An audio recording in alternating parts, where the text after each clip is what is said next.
సచివాలయంలో deputy CM Bhatti Vikramarka అధ్యక్షతన RTC JAC నేతలతో మూడో దఫా చర్చలు కొనసాగుతున్నాయి. ఆర్టీసీ కార్మికుల పెండింగ్ పీఆర్సీ బకాయిలపై ఎటూ తెరడం లేదని తెలుస్తోంది. బకాయిలు వెంటనే చెల్లించాలని డిమాండ్ చేస్తున్నారు జేఏసీ నేతలు. అయితే ప్రభుత్వం మాత్రం బకాయిల చెల్లింపునకు కొంత టైం కావాలని అంటున్నట్టుగా తెలుస్తోంది. పీఆర్సీ బకాయిల చెల్లింపుపై స్పష్టత కోసం జేఏసీ నేతలు వెయిట్ చేస్తున్నారు. మరోవైపు కొన్ని డిమాండ్లకు ప్రభుత్వం సానుకూలంగా స్పందన రావడంతో సమ్మె విరమణకు జేఏసీ ఇంట్రెస్ట్ చూపుతోంది. విలీన ప్రక్రియకి కమిటీ వేయాలని ప్రభుత్వ ప్రతిపాదనలకు ఆర్టీసీ సంఘాలు సానుకూలంగా స్పందించాయి. కార్మికులకు ఇవ్వాల్సిన బెనిఫిట్స్ అన్ని దశల వారీగా ఇచ్చేందుకు ప్రభుత్వం ఆమోదం తెలిపింది. కారుణ్య నియామకాలను పర్మనెంట్ చేయాలనే డిమాండ్పై సానుకూలంగా స్పందించింది ప్రభుత్వం.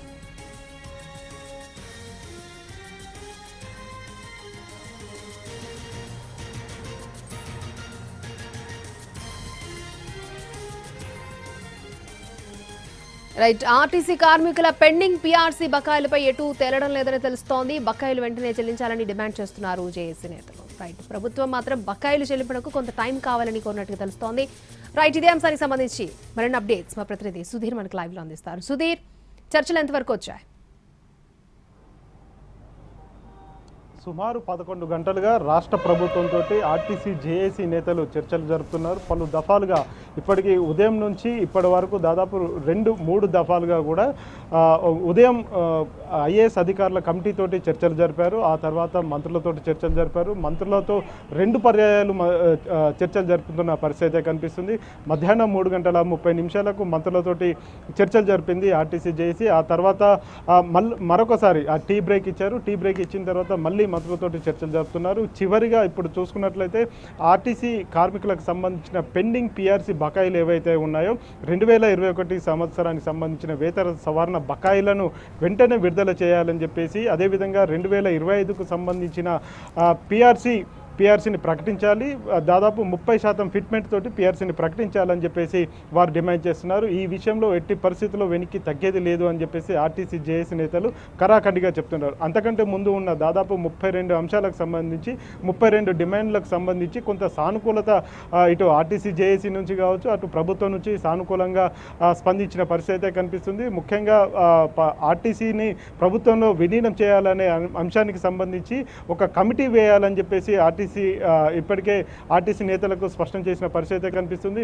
రాష్ట్ర ప్రభుత్వం కొంత కాలయాపన చేసే ప్రయత్నం చేస్తుందని చెప్తున్నప్పటికీ కూడా తాము దానికి సమ్మతిస్తాము అని చెప్పేసి ఆర్టీసీ జేఏసీ నేతలు అయితే ప్రభుత్వానికి చెప్పారు. కానీ పీఆర్సీ బకాయిల విషయానికి చూసుకున్నట్లయితే 2021 సంవత్సరానికి సంబంధించిన బకాయిలు ఇప్పటి వరకు ఇవ్వకపోతే తాము ఆర్థికంగా చాలా ఇబ్బందులు ఎదుర్కొంటున్నామని చెప్పేసి ఆర్టీసీ జేఏసీ నేతలు చెప్తున్నారు. దాదాపు 39,000 కుటుంబాలు ఎవరైతే ఉన్నారో వారంతా ఆర్టీసీ కార్మికులు. దాదాపుగా 39,000 మంది ఉంటారు. వారికి సంబంధించిన కుటుంబాలు కూడా ఉంటాయి. ఆ విషయాన్ని కూడా ఆలోచించాలని చెప్పేసి మంత్రుల దృష్టికి తీసుకొచ్చారు. ఇవి 2021 సంవత్సరానికి సంబంధించిన పీఆర్సీ బకాయిలు. అదేవిధంగా 2025 సంవత్సరానికి సంబంధించిన పీఆర్సీతో పాటుగా దాదాపు 30% ఫిట్మెంట్ ఇవ్వాలని చెప్పేసి ఆర్టీసీ డిమాండ్ చేస్తుంది. తద్వారా రాష్ట్ర ప్రభుత్వం మీద చాలా భారం పడుతుంది, ఆర్థిక భారం పడుతుందని చెప్పేసి రాష్ట్ర ప్రభుత్వ మంత్రులు అయితే చెప్తున్నారు. ఈ విషయంలో ఎంత భారం పడుతుంది ఏంటి అనే విషయానికి సంబంధించి కొంత క్యాలిక్యులేట్ చేసిన పరిస్థితి అయితే ఉంది. ఈ విషయాన్ని రాష్ట్ర ప్రభుత్వానికి పడుతున్న భారం కావచ్చు, లేకపోతే ఇతర అంశాలన్నింటినీ కూడా ముఖ్యమంత్రి రేవంత్ రెడ్డి దృష్టికి మంత్రులందరూ కూడా తీసుకువెళ్ళినట్టుగా కూడా తెలిసింది. ఈ విషయంలో ముఖ్యమంత్రి ఏం సూచనలు చేశారు ఏందనేది కూడా ఇంకా తెలియాల్సి ఉన్నది. ఈ విషయానికి సంబంధించి ఇదొక్కటే చివరి అంశంగా మారినట్టుగా కూడా తెలిసింది. ఎందుకంటే మిగతా అన్ని అంశాలు కూడా 32 అంశాల్లో కూడా చాలా వరకు అవి పరిష్కరించుకోదగ్గ సమస్యలు, అదేవిధంగా వాటి డిమాండ్స్ అన్నీ కూడా పరిష్కరించుకోదగ్గాయి. కాబట్టి వాటిని ఎప్పటికైనా పరిష్కరించుకోవచ్చు అనే ఒక ఆలోచనకైతే వచ్చారు. అందులో చిన్న చిన్న అంశాలు వాటిని వెంటనే పరిష్కరిస్తాం, మిగతాయి కూడా కొంత టైం బాండ్ పెట్టుకొని వాటిని పరిష్కరించుకుంటామని చెప్పేసి ఇరు పక్షాల మధ్య సయోధ్య అయితే కుదిరింది. కానీ ఇటు పీఆర్సీ విషయానికి వచ్చినప్పుడు మాత్రమే ఇది కొంచెం చాలా సీరియస్గా తీసుకున్న పరిస్థితి కనిపిస్తుంది. జేఏసీ నేతలు ఉదయం నుంచి జరుగుతున్న చర్చల మధ్య ఈ పీఆర్సీ అనేది నలిగిపోతున్న పరిస్థితి అయితే ఉంది. ఇది పీఠముడిగా మారింది. ఇప్పటికీ ఆ పీఠముడిని ఛేదించే పరిస్థితి అయితే లేదు అని చెప్పేసి చెప్తున్నారు.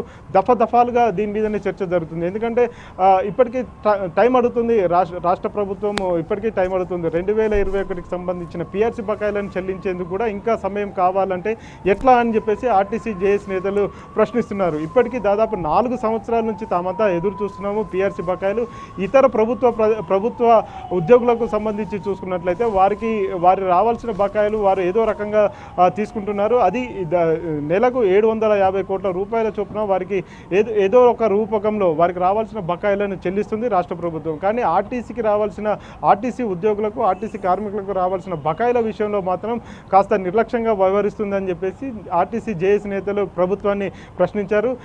ఏదో ఒక విషయాన్ని కాసేపట్లో తేల్చుకొని బయటకు వచ్చే అవకాశాలు అయితే కనిపిస్తున్నాయి. మొత్తానికి సుహృద్వ వాతావరణంలోనే చర్చలు జరుగుతున్నాయని పదే ప్రభుత్వం కూడా ప్రకటిస్తుంది. అక్షయ. ఓకే సుధీర్.